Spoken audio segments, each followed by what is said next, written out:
Hi everyone, this is Ms. Shea.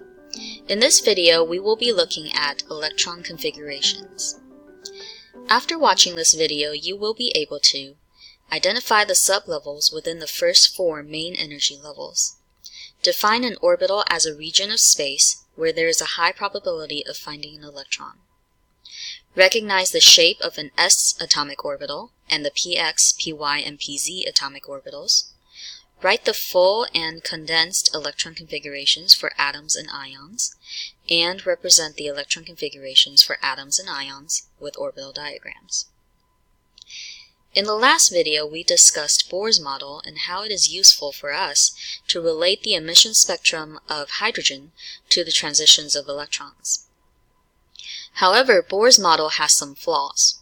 First, while it describes the emission spectrum of hydrogen well, it breaks down when it is applied to elements with more than one electron. It also assumes that an electron's trajectory is precisely described. However, according to Heisenberg's uncertainty principle, the exact position and momentum of an electron cannot be determined. Therefore, it is more appropriate to use a probability model to describe where an electron is most likely to be. A model of the atom that is more detailed than Bohr's model describes the main energy levels divided into sublevels. There are 4 sublevels, S, P, D, and F. Energy level 1 only has the S sublevel. Energy level 2 has the S and P sublevels. Energy level 3 has the S, P, and D sublevels, and energy level 4 has the S, P, D, and F sublevels. In this picture, we see a representation of the relative energies of the main energy levels and sublevels. We can see that the 1s sublevel has the lowest energy of all of the sublevels. The 2s sublevel has higher energy, and the 2p sublevel has even higher energy, and so on.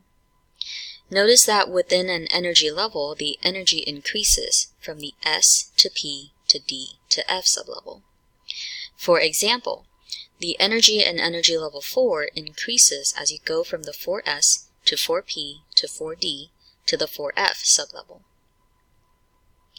When electrons fill the sublevels, the lower energy sublevels are filled first. The order that the electrons are filled follows the order of the atomic numbers on the periodic table. So the periodic table is a useful tool for writing the electron configurations of atoms and ions. The S block of the periodic table consists of the first 2 columns, so the S sublevel of each energy level can hold 2 electrons maximum. The P block consists of 6 columns, so the P sublevel of each energy level can hold a maximum of 6 electrons. The D block consists of 10 columns, so the D sublevel in each energy level can hold a maximum of 10 electrons. Let's write the full electron configurations for boron and argon.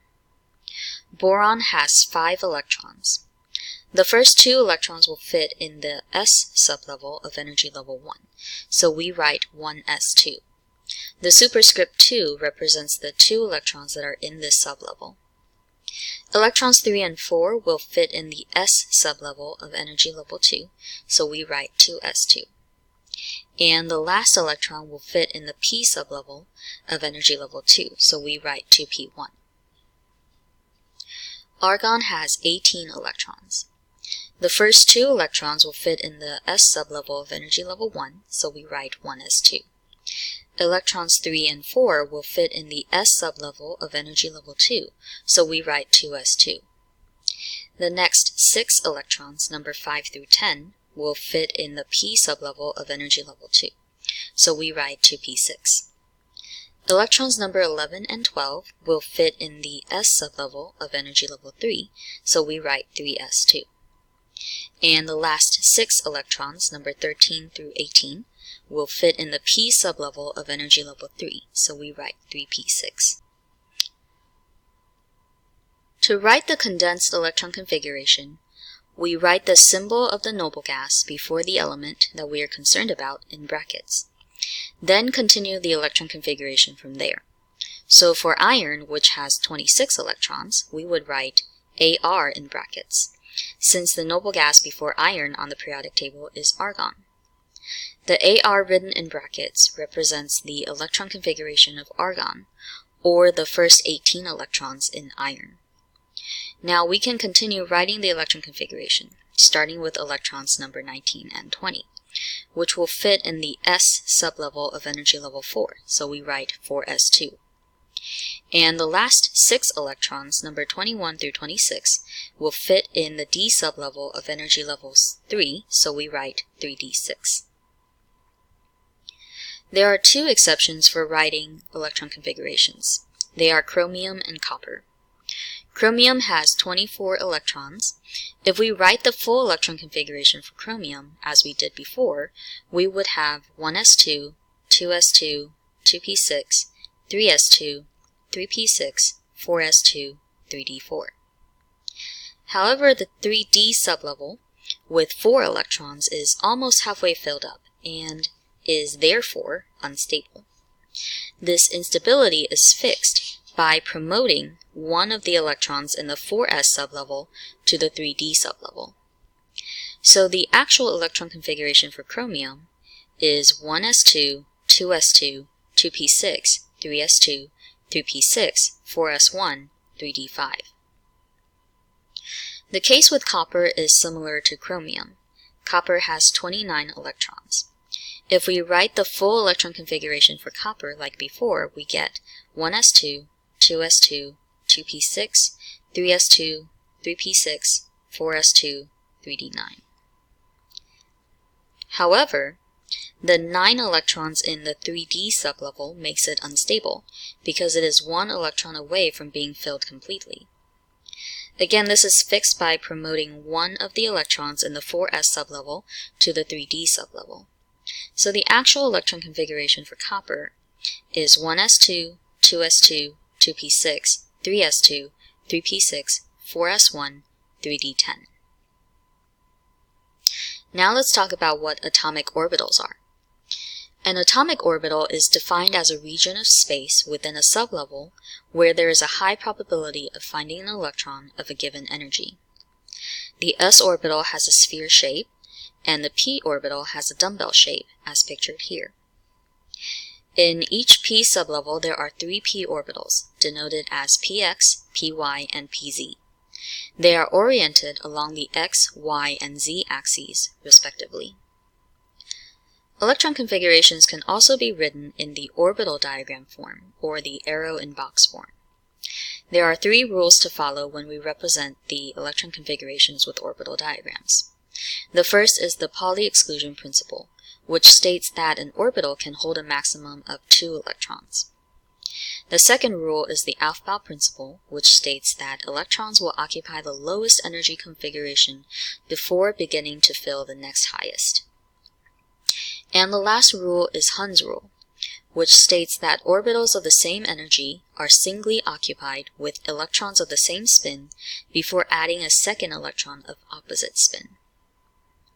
So let's put this into practice. We will write the orbital diagrams for carbon and phosphorus. Carbon has 6 electrons. The first 2 electrons will go into the 1s orbital. With the 1s orbital full, the next 2 electrons will go into the 2s orbital. Notice that the electrons are represented by half arrows, one pointing up and the other pointing down, to represent the opposite spins of the electrons. The last 2 electrons will go into the 2p orbitals. Since there are 3 2p orbitals of the same energy, we need to follow Hund's rule, so the 2 electrons will singly occupy 2 of the 2p orbitals with the same spin. Phosphorus has 15 electrons. The first 2 electrons will go into the 1s orbital, and electrons number 3 and 4 will go into the 2s orbital. The next 6 electrons, number 5 through 10, go into the 3 2p orbitals. Electrons number 11 and 12 will go into the 3s orbital, and finally electrons number 13, 14, and 15 will go into the 3p orbitals. Again, Hund's rule is followed here. Finally, let's discuss how to write electron configurations of ions. Let's look at the magnesium ion and the nickel-2 ion. Both are positively charged, meaning they have less electrons than the neutral atoms. For cations, the electrons are always removed from the outermost energy level or sublevel. So the full electron configuration for the neutral magnesium atom is 1s2, 2s2, 2p6, 3s2. The 2 electrons in the 3s sublevel are the outermost electrons, so they will be the ones removed when the magnesium ion forms. The electron configuration for the magnesium ion is therefore 1s2, 2s2, 2p6. The electron configuration for a neutral nickel atom is 1s2, 2s2, 2p6, 3s2, 3p6, 4s2, 3d8. The outermost electrons are the 2 electrons in the 4s sublevel, so they are the ones removed first. So the electron configuration for the nickel 2 ion is 1s2, 2s2, 2p6, 3s2, 3p6, 3d8. Now let's consider the electron configurations of anions. An anion is formed when an atom gains electrons.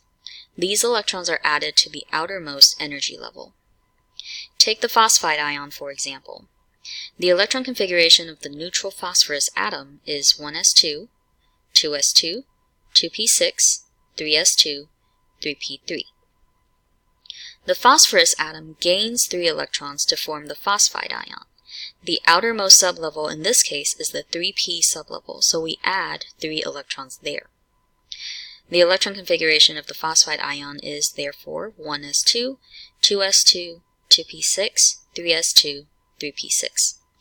This is the same electron configuration as argon. Atoms and ions that have the same electron configurations are said to be isoelectronic.